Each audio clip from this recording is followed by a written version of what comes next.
This is Laura Brown, the co-founder of Can Society and your host for this episode of Can Society Radio, your home for modern animism.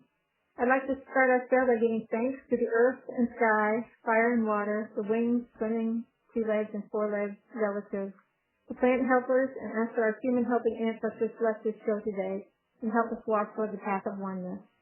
I'd also like to give gratitude to our listeners. We're a listener-sponsored show. Without your financial help, we could not continue. So if you've already given, thank you for your help. If you benefited from our program and would like to donate, you can do so on our website at cansociety.net. I'd also like to thank our guest, Lawrence Swallow, for being here and sharing his wisdom.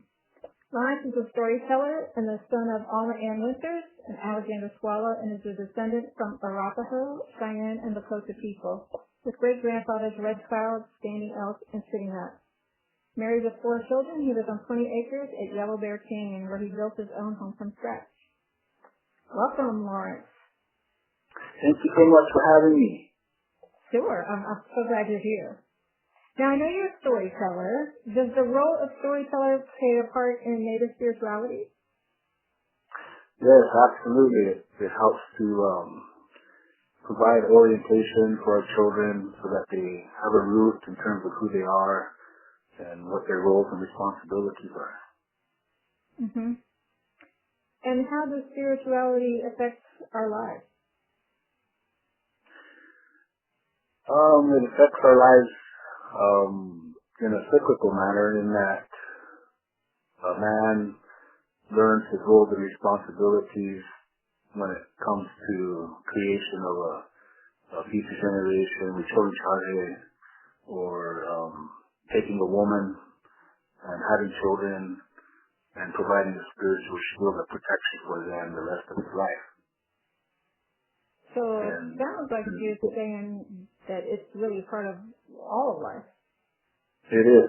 And he's normally indoctrinated and given instruction through a 4-year training known as the Sundance. And then through that 4-year training, then he learns like songs, which all of the songs he needs to know to conduct the 7 ceremonies for his own family one day. And so once he learns the songs, then he uses that for courtship. He uses that when the mother becomes pregnant, throughout the pregnancy, when the child is born, honoring of the child in their Indian names, grade school graduation, high school graduation, college graduation, and then he lets them go in terms of developing their own shield of protection for their lives and for those that they have interpersonal relationships with. Okay. So it sounds like you're talking about rites of passage when you're talking about graduation and all of these things. So what role does that play in Native spirituality or Native life? Well, again, it's orientational, and it's acculturation, in that when the little girl has her first menstruation, then all the women folk will gather around her, pull her aside, and they tell her that she now has the ability to bring new life into this world. And the inherent lessons to be learned are that when they pull her aside, they're telling her that when she has her menstruation, that it's time for her to get away from those boys. So that's part of teaching her about codependency. And she's supposed to create a friendship within herself during that time of her menstruation, and she's supposed to pray with that. She's supposed to be with her sister, her mother, her auntie, her grandmother, and through that process she will become strong. And they say that as she learns how to pray with that, month in, month out, year in, year out, she will come to have this thing called ESP, extra sensory perception, and she will know things before they happen. So this is actually a gift from the Creator, but in contemporary society, the first thing that they expect the girl to do when she has her menstruation is to get on birth control. So by getting on birth control, she may not have a regular monthly flow. And as such, then she becomes nahimsa, which means that she's indecisive. She may be highly susceptible to suggestion, and she's not doesn't have her full faculties as it pertains to sound judgments and stuff. today they get mad when they have their menstruation, and that's not, it's contrary to creating that friendship that she's supposed to have. So how is it that you know all these things as a man? Are these like women's secrets?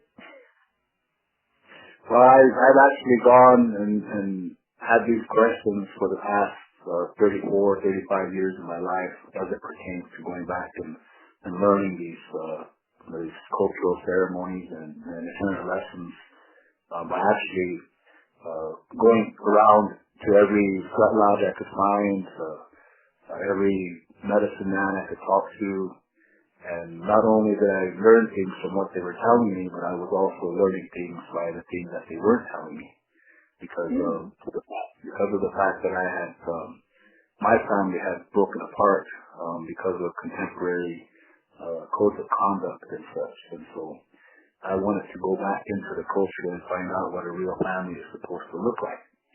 And so as I was soul searching through the ceremonies, and this is the result of that, and I've come to find that. So you're saying that you lost touch with your culture? Yes. Okay, that's, how would you suggest that a person who is in the same boat reconnect with their culture, whether it's native or something else? Well, I've developed this Lakota creation story, and in it I explain how the lightning people were sent to destroy all manner of creatures that had no room in their heart for compassion and no room in their head for intelligence, and that would be the Neanderthal and the dinosaur. And so our Lakota legend tells of a time that these lightning people were sent to destroy the dinosaur. And in our area, then there was this great lake, we call it Oglala, and they call it the Reynolds Prairie here in the Black Hills of South Dakota. And at that spot, there was a great lake there, and these lightning people came, and they destroyed all the dinosaurs. And once they had destroyed the dinosaur, they continued to strike at this lake. So the water began to evaporate. After a while, there was no more water in this lake, but in the center was a buffalo on all fours. And the buffalo got up and walked up out of the lake. So, as human beings, we know that this buffalo was created even before we were. And this is why we use a drum and carry a drum, the hide of the four-legged.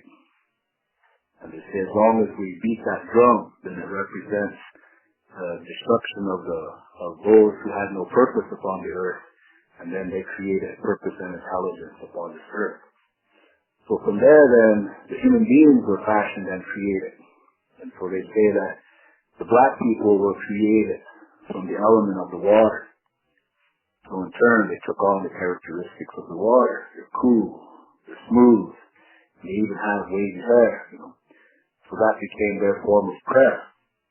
Yellow people. Okay, so it was a black man who invented plasma, which we use for vaccinations and blood transfusions, DNA dissection. All of that made possible through this prayer. Yellow people were created from the element of the air. So they had the characteristics of the air. They're soft-spoken, light in their thoughts, in their hearts, even on their feet. So through that, they developed breathing techniques and martial arts. So this is why in the Kung Fu movies you can see this guy jump into the air and kick 10 people before he lands. That became their form of prayer. White people were created from the element of the fire. So they took on the characteristics of the fire. They're highly sensitive people, have a desire to burn really bright like a star. So this is why there are stars in Hollywood. The ability to harness electricity into a light bulb, internal combustion engine. All of these things were created through that prayer. And the Shred people were created from the element of the earth. So we have the characteristics of the earth. We're grounded, heartfelt, even humble in our demeanor. And if you have conversation with us, we're not only listening to the words being spoken, we're listening to the emotions and the feelings behind those words. And rather than be like the be like the fire and give quick responses off the tops of our heads. We're going to soak that conversation in, see how it goes, maybe give a response like 30 seconds later, 3 minutes later, hours later, maybe even 3 days later. Because we'd rather be known for giving a heartfelt, truthful response than something just quick off the tops of our heads. So when you talk about people who are seeking their spirituality, they first have to understand where did they come from. So we pray with the earth because we were created from the earth. So you'll see a little earth mound in front of every one of our ceremonies. On this earth mound go our hopes, dreams, aspirations, our prayers. In the exact same manner, someone who was created from the fire walks into the church and lights a candle, makes a special prayer with that flame. Or a Shaolin monk walks into the temple, lights the incense, makes a special prayer with that smoke. So this is how you begin. You find out where you came from, and then that's where you start your prayer. So it sounds like you're saying that your ancestral line is really important. Yes, it's absolutely important. And that what people have to understand is that we were all, even though there are different prayers, we were all created from one creation. Mm-hmm. And so it's not so much, how you go about that prayer in that it's all inclusive. There's only one creator, but we were all given a different way in which we approach the prayer. So getting in touch with the ancestors is more about knowing how to get in touch with that prayer. Which would be the same thing as what we say Tunkashala. Now when we say Tunkashala, the literal translation of that is those who are very special and dear to us have given us the breath of life. Mm-hmm. So that makes reference to our own mothers, fathers, grandmothers, grandfathers, great-grandmothers, great-grandfathers, all the way back to the beginning of time.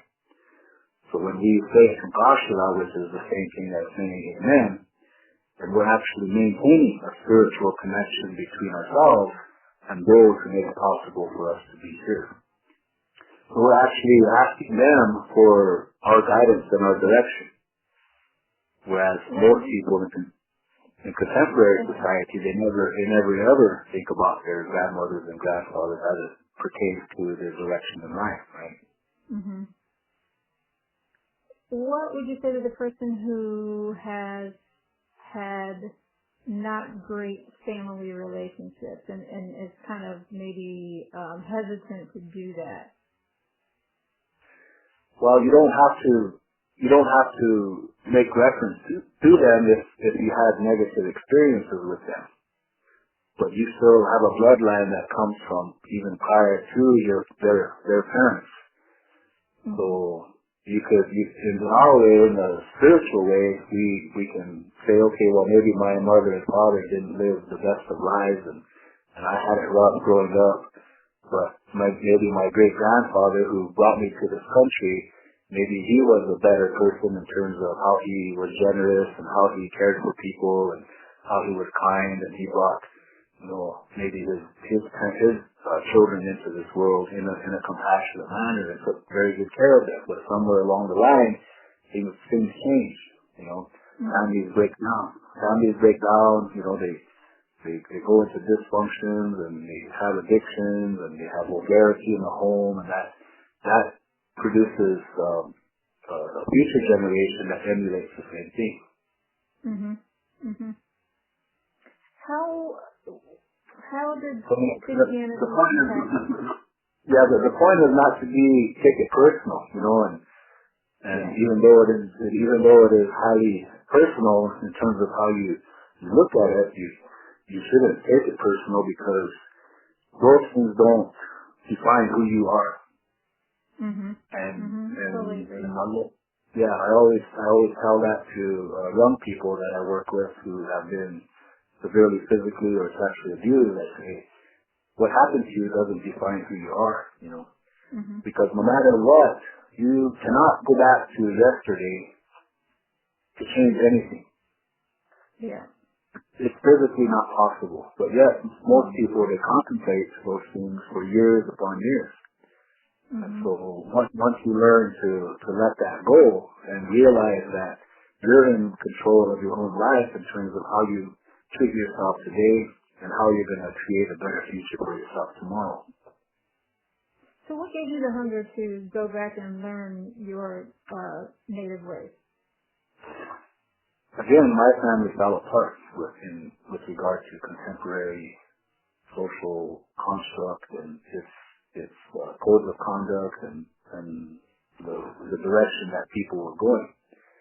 And so there wasn't, even though my mother and father did their best, we had a 2-story home, they had 2 cars, they both worked, financially secure, but they were raised during the boarding school era where might is right, and they weren't necessarily taught how to be good parents, right?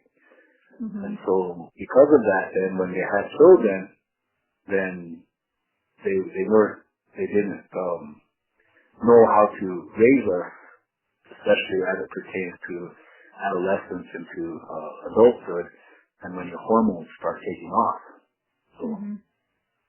So they didn't. For people who don't know what you mean by boarding school era, can you give a little bit more background on that? Well, on the reservations, back in the late 1890s, following the massacre at Wounded Knee and the Indian Wars, then the federal government made every effort to destroy our culture. And we call it the sacred group, or a matriarchal social construct in which the grandmothers were the boss. And because American social construct is patriarchal, where the men are the boss, they didn't want to have to answer to these old grandmothers of the Indian nations, especially here. And so that's the whole reason that Wounded Knee in 1890 occurred, the massacre of over 300 Indian people. And what they were showing the Indian men at that time was that we don't have a problem killing your women and children, and we're going to do it right in front of you, and there's nothing you can do about it. And this was with the advent of the repeating rifle and Hotchkiss guns. And so from that point forward, then they made every effort to destroy that social construct and replace it with their own. And how they did that was they forced them into boarding schools. They forced them to cut their hair. They couldn't speak their language, their native language, and they put them into boarding schools and separated them out from their parents and their grandparents, and taught them to be Americans. So for 80, 90 years now, then our people didn't have access to their ceremonies, which in Christian terms are deemed as paganism and devil worship, when in fact the ceremonies themselves are designed to raise that little boy into a man, raise that little girl into a woman. And they have a orientational ceremony and instructional ceremony with the sweat lodge, and then we have the 4 ceremonies, 2 for each gender, and then the 6th one is hunka, making a relative, which teaches you how to be generous, even with children that don't belong to you. And the 7th is Mariga Unihan, which is honoring of the spirit, which is for unfulfilled commitments, like an elderly grandfather making a spiritual commitment to his grandson, and then he passes away. So they would cut his hair and they'll keep him in the home for a year so that the grandson can have those promises fulfilled that his grandfather made to him. So in that way, it teaches the children that the spirit lives on even though the body may die. So those are the 7 ceremonies that in today's society are not validated even amongst our own tribal governing entities. How is this making a resurgence among the tribes, the old ways? Not so much. it's really in pockets with different families here and there, and even at that again, it's surface teachings, because the actual ceremonial process, again, when the boy's voice changes and gets deeper, then he's introduced to the Sundance for the next 4 years. Same way with the girl. She has her first menstruation. There's ceremonies for the next 4 years. Mm-hmm. But today, they just go away for a weekend, 4 days, maybe 8 days, and they have ceremony, and then they never address that little boy or that little girl, again until maybe the next summer. But it's supposed to be a continual 4-year training exercise to become a man and to become a woman. And how do you feel about visitors to non-natives coming to these ceremonies? Pardon? How do you feel about visitors coming to these ceremonies, so non-natives? Personally, I don't have a problem with it, and there are families and Sundances that don't want non-Indians there or to participate. They have a saying that they're going to steal our ceremonies, and for me it just doesn't make any sense, because if they were truly culturally competent, they would understand that this thing we call the sacred hoop, which is a matriarchal social construct, and because it comes from the grandmothers, is all inclusive. So in our culture, it doesn't matter what color you are. What matters is how you conduct your life. What about if you're a female? What do you mean? Well, are there, and I know the answer to some of these, I'm asking for our listeners who may not know, but are there ceremonies that females cannot go to? No, a lot of times they say that, well, the sweat lodge is for the men only, the vision quest, the Sundance, those are for men only.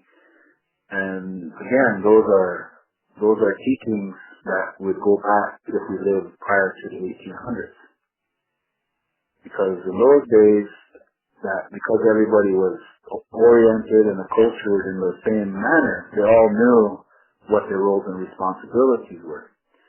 And so in those days, there was always a boy or a man creating that spiritual shield for the girls and the women. But in contemporary society, you have a young man who might make a child with a woman and then leave her for whatever reason, and go to a different woman and make another child, and then leave her for whatever reason. So she is left on her own to participate in these ceremonies that are traditionally for men, but now, because there's no man there doing it for them, then they have to do that independent of the men. Got it. Okay. So a lot of people, and I even had that experience here on the land that we live on, where my uncle would say that women don't belong in the sweat lodge. And I told him, I said, okay, so if you don't want her to come in, then you have to make a spiritual commitment to make a spiritual shield of protection for her and those children the rest of your life. And he thought about it for a little while, and then he said, she can come in, he said. So, can you tell us about what happens at a powwow? What is that about? Well, contemporary powwow was authorized by the federal government in 1939. And prior to that, they would not allow Indians to have social gatherings. And so the only way they would allow Indians to have a social gathering was they created this type of a powwow where they would allow them to come together, but they had to compete for money. Mm. And so it became a contest. Mm-hmm. And it became a very egocentric type of gathering where people just go there to show off and to see if they could win all of that money. And you find that most times the only people who win the big dollars are because their relatives are the ones who are the judges. Oh. And so it becomes a very egotistical, and it's how would you say, like nepotism type of mentality there.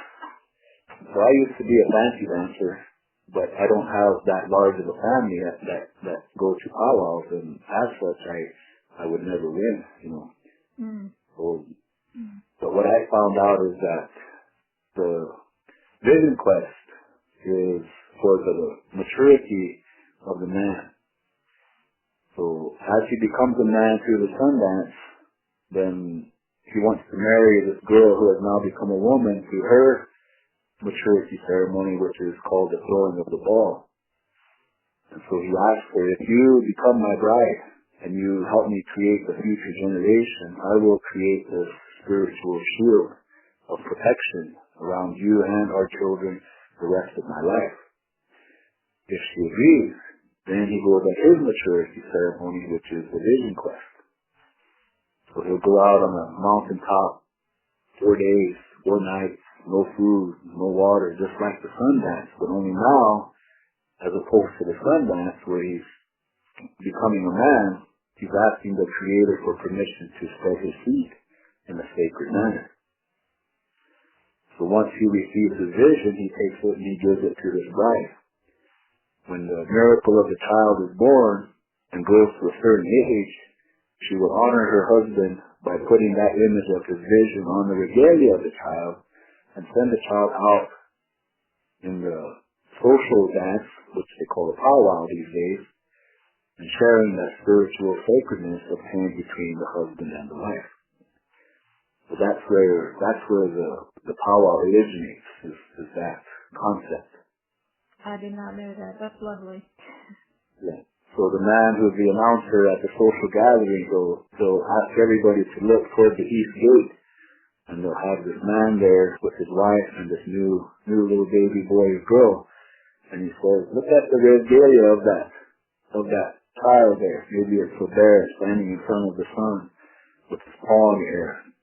Help me welcome this brand new family into our nation.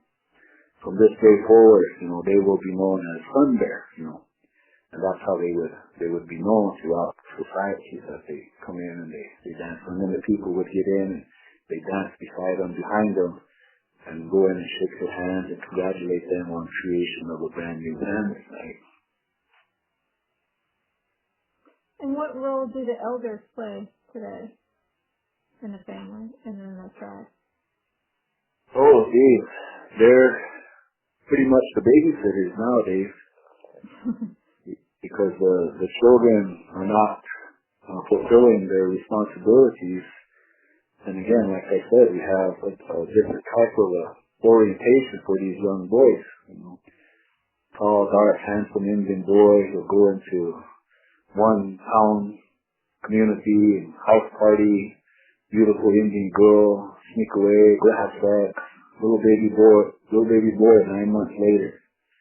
Then he looks at this girl that he was with just that one night, and he says, you know what? I don't even know her. You know what? I don't even like her. Here. He gives her his little baby boy, and then he leaves. So they don't do it in cultural ceremony. And as such, then they don't stay together, because they don't make a spiritual commitment to each other for the life of that child. And this is why these children have a rough time, because the parents are not committed to each other. So how has regaining your native spirituality changed your life, or has it? Well, that was the whole reason why I came out here way out in the country. I live 4 miles off the road one way and 12 miles off the road the other way.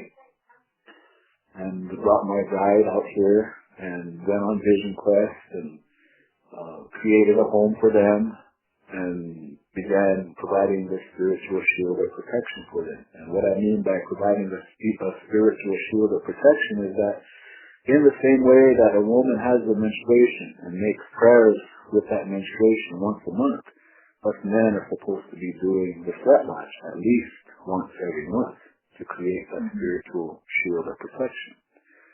So that's an ongoing, lifelong process that as men we're supposed to do that for this woman and for this children the rest of our life. Even if we divorce and you don't like each other anymore, you still have, as a man, I still have to make that spiritual shield of protection not only for my children, but for their mother as well, the rest of my life. That's my job.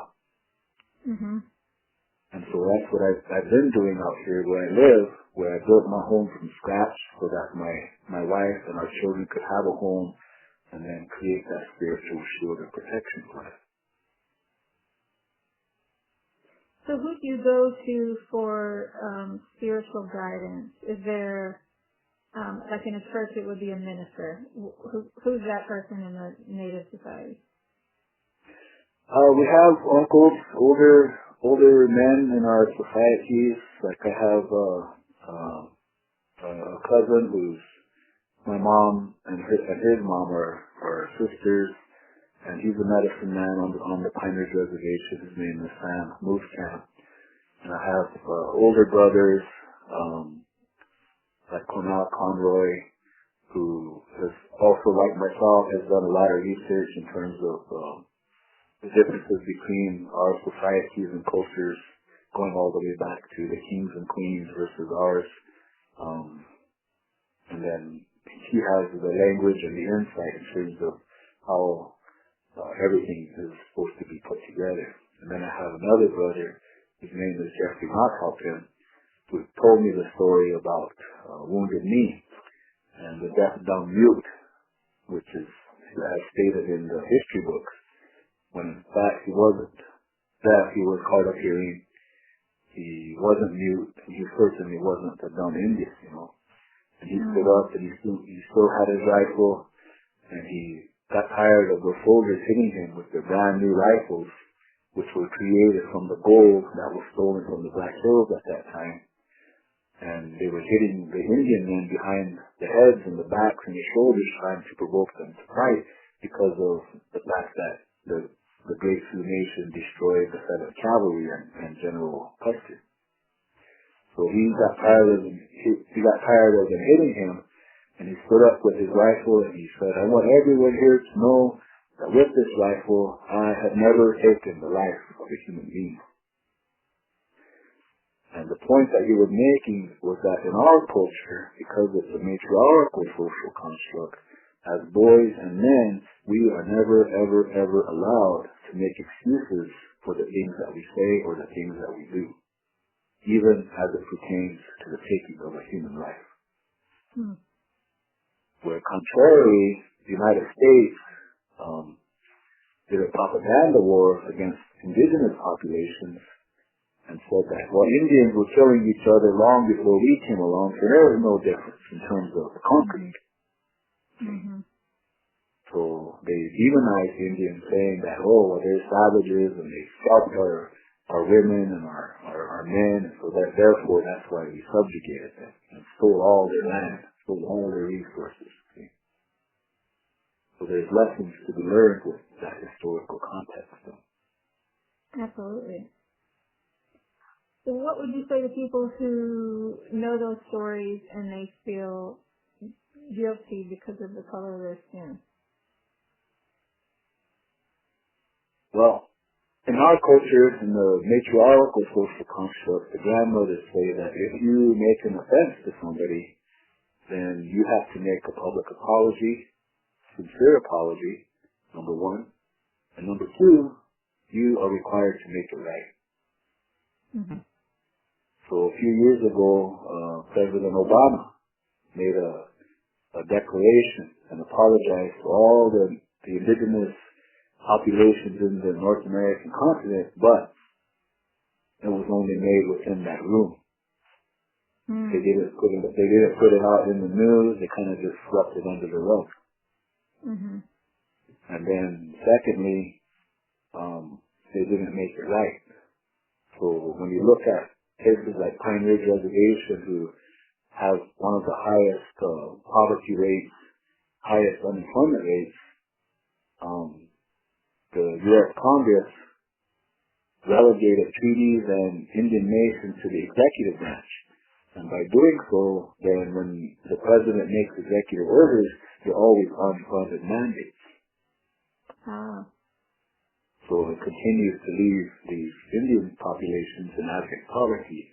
Meanwhile, the United States continues to utilize their resources, including all of the coal that comes out of the Powder River country to furnish the United States with its electricity. All of that belongs to the Great Sioux Nation, who have never been compensated one penny for that.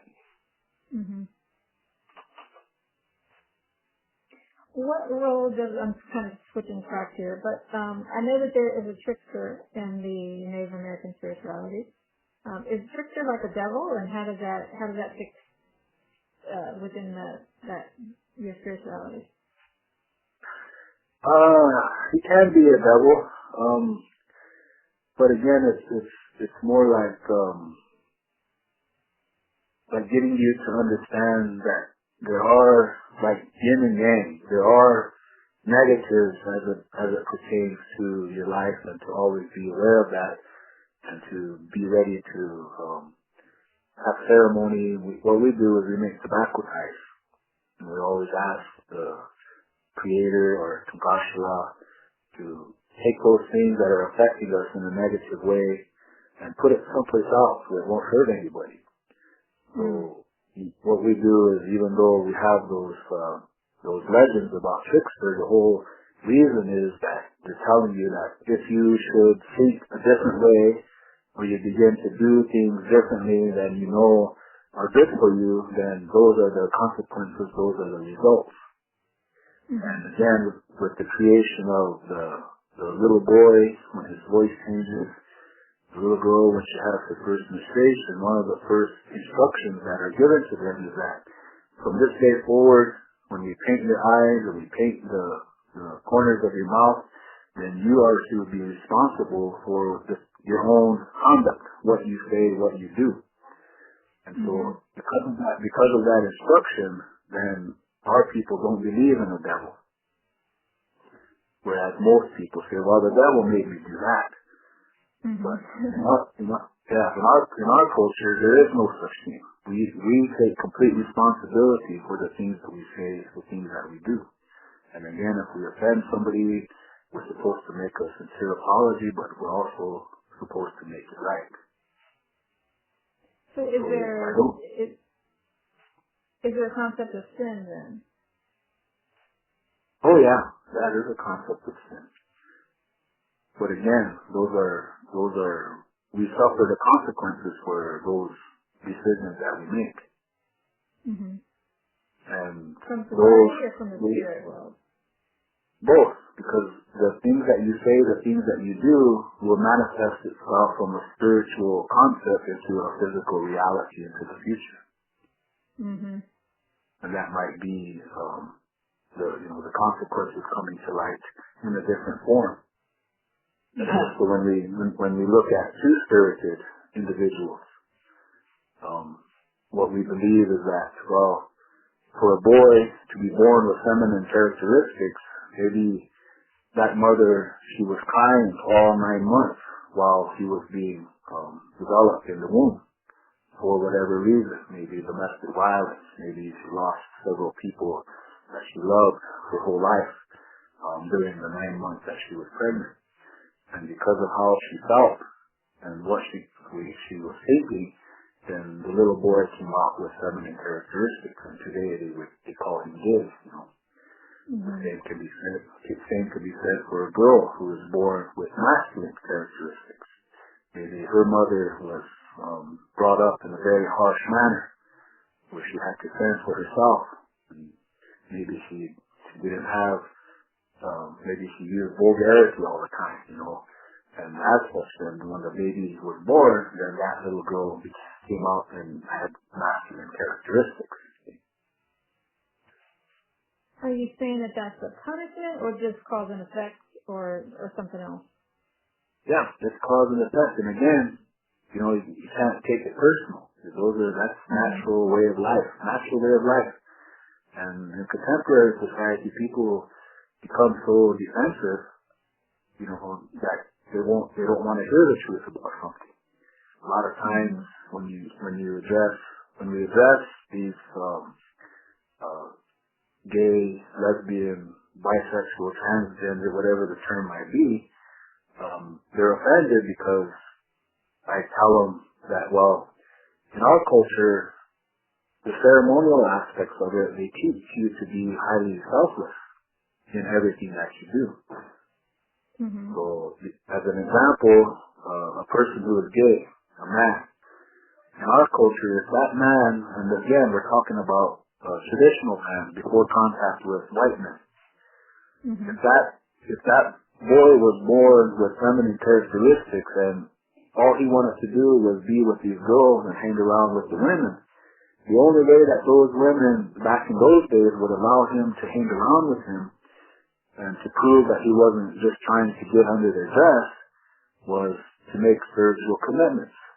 So in the old days, this boy who was born with feminine characteristics, he would have to make a spiritual commitment, and one, he would tell his sisters, and to prove to them that I'm not trying to get under your dress, is that I will remain celibate. Oh. And number two, I will never, ever compete against you for the affection of a man. Hmm.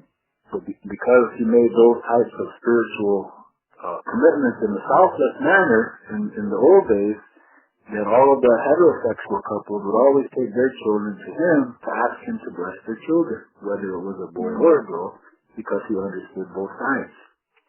Mm-hmm. But in contemporary society, which is a patriarchal social construct and a patriarchal mentality, then the first thing that pops into everybody's mind is the sexuality of that individual. Yeah. Mm-hmm. See?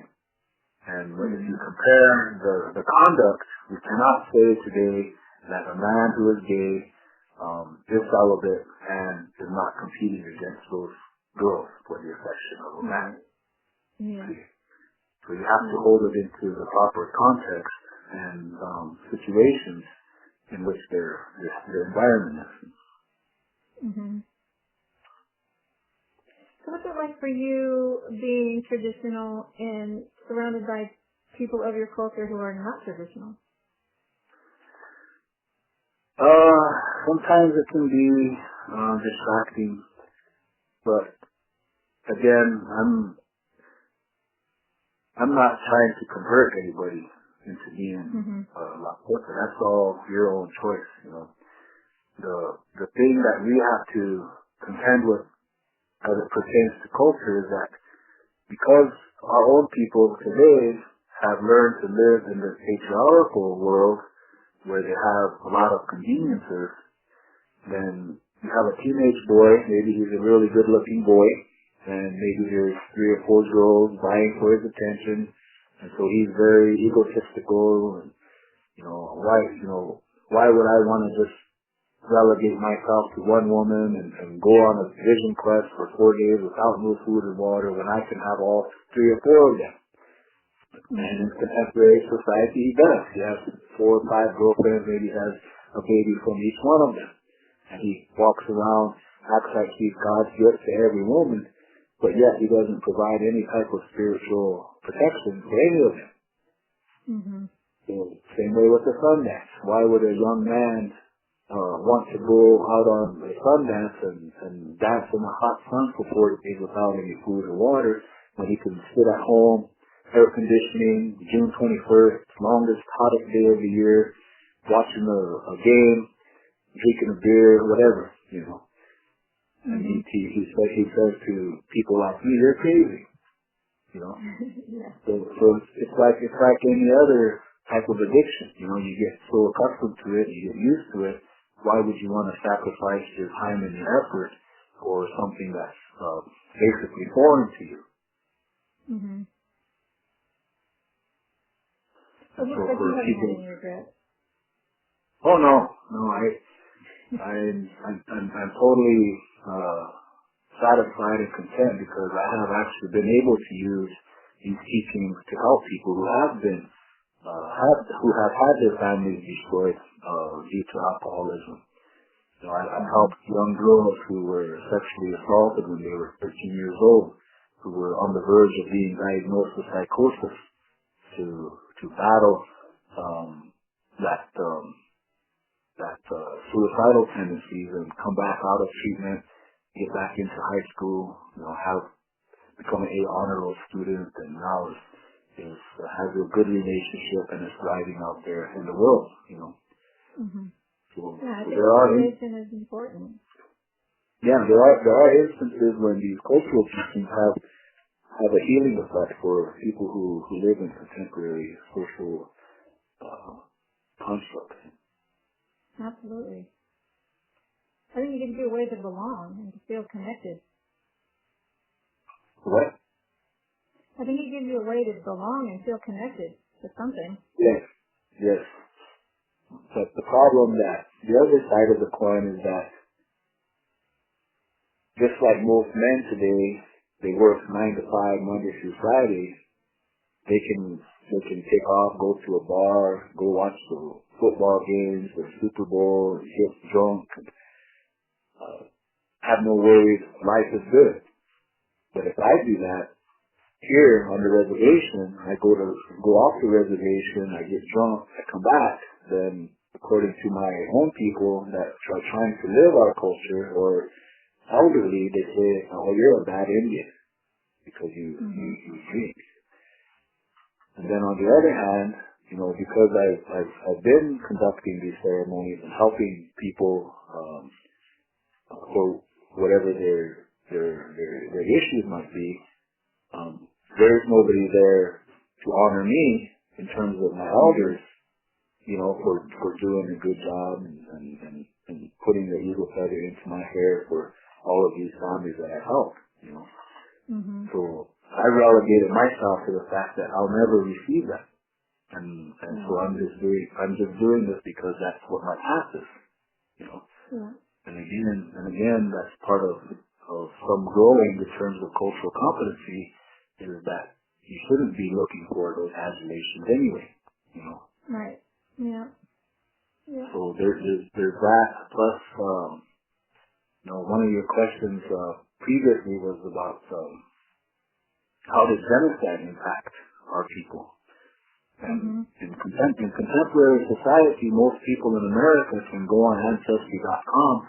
They can trace their ancestors back to the 1400s, But because of what happened here between Indians and whites, and our culture was oral traditions, and I can only trace my ancestry back to the 1800s. Mm. Whereas prior to that, my ancestors could trace their ancestry back centuries. Mm-hmm. What's the impact of that, not knowing who they were? Well, it just means that we have to be more diligent in our efforts and prayers, because again, those things aren't lost. It's just that we have to start over, Mm-hmm. And again, it all comes down to pride as a nation, And most people in America don't understand indigenous populations with regard to, why is it you can't just be content being an American, Well, the answer is, I used to have heritage and lineage that my mothers and grandfathers and grandmothers could trace back, centuries. But because of genocide, I can't do that. Yeah. I have to start all over, Yeah. Mm-hmm.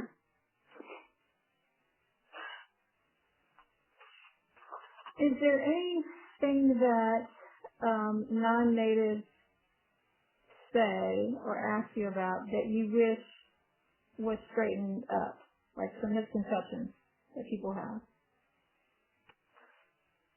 Well, there's a few, yeah. There's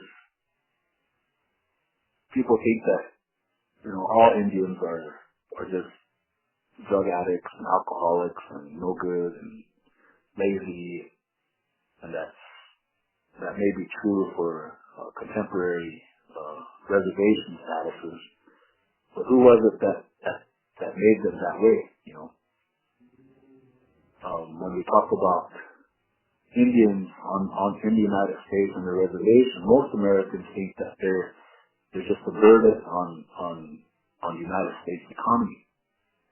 When the truth is that treaties were struck between the United States and these Indian nations at a time when treaties cannot be struck between one superior nation and one inferior nation. These treaties were struck between two superior nations.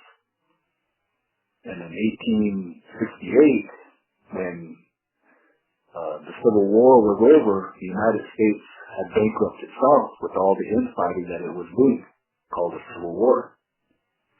And they were broke until they found gold in the Black Hills. So the gold that was taken out of the Black Hills is tantamount to Fort Knox. Mm-hmm. And they used the gold to kickstart the Industrial Revolution, and that's how America became great. And the Treaty of 1868, we call it the Pest Bond. And the United States government as a whole, which means the judiciary, the legislature, and the executive branch together, said to the great Sioux Nation that as long as we're taking your resources, gold, coal, timber, whatever, and we will give you 5 annuities. 1, every Indian male who becomes head of household shall receive 160 acres. 2, your housing will always be taken care of. 3, your health care will always be taken care of. 4, your education will always be taken care of, K through 12. And 5, your welfare will always be taken care of. So rather than the United States honor these annuities over the years, again, like I said, with the executive branch, they're unfunded mandates. And Congress doesn't want to have to pay for these annuities. So in 1924, they created the Snyder Act. They didn't want to pay the welfare annuities, so they lumped all the Indians and created United States citizens out of them and pushed them under the welfare system. So there's different sneaky ways that they're trying to get out of their trust responsibility as it pertains to those treaties. And again, this is not Indian law. This is American law. U.S. Constitution says that treaties made with Indian nations are the supreme law of the land. U.S. Constitution says that if I take all of the money from all of the resources from you Indians, I have to give just and proper compensation for everything that I've taken. Mm-hmm. So that never occurs here on these reservations, and which is the reason why Indians live in abject poverty. So those are some huge misconceptions that people have. And they think that, oh wow, your tribal government there must be taking care of all of you, so we don't have to worry about it. When in fact, the tribal governing authorities here on these reservations are self-serving. Yeah. Yeah. And there's a majority of the population that are living in extreme abject conditions, to include multiple families living in one home, and as such, that leaves a huge amount of destruction, especially as it pertains to sexual misconduct. Mm-hmm. Mm-hmm. And we don't have any infrastructure to take care of those things because of the abject poverty conditions. Yeah. Yeah. And if our tribal nations were truly concerned about the welfare of their children, then they would implement these ceremonies as it pertains to creating a man and creating a woman from a cultural perspective. True. And then once they made the accomplishment of their maturity ceremony, then all of those annuities that we talked about would be given to them from a true acculturated spectrum. Well, thank you so much for coming on and talking with us. I think you've been really enlightening. I'm sure there's lots of people who have no idea anything about Native American culture and the history of what's happened in our country. So I deeply appreciate you being here, and I hope to see you again soon. Okay, good. And thank you for having me, and greetings to everybody, and I hope that you always have food on your table, clothes on your back, and a roof over your head.